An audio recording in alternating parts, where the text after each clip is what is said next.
Gary Whitke here from Pohanka Automotive Group, Diamond sponsors, General Manager Pohanka Lexus, and happy to be out here with the Fairfax County Police and the Metropolitan Police Rodeo.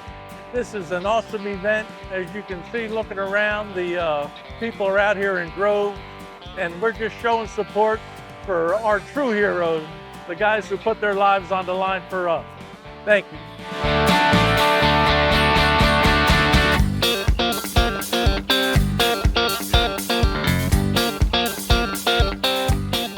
My name is TJ Kowitz, and I am the Vice President of the Mid-Atlantic Police Motorcycle Riding Committee, and I'm also a motor officer on the Fairfax County Police Department Motor Squad. Yep, so Heroes Inc. is a 501c3.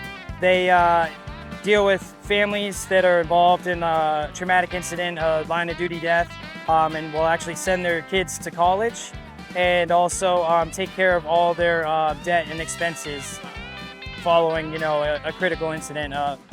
Either an officer or a firefighter dying in the line of duty. But we really rely on those yearly donations that help us run this event, and then at the end help us to give a large check to our benefactor. Pohanka Auto Group donated $5,000 to us this year. Obviously a huge, tremendous donation, and beyond that, they've just been very supportive and very helpful for us in the success of our event, so we can't thank them enough.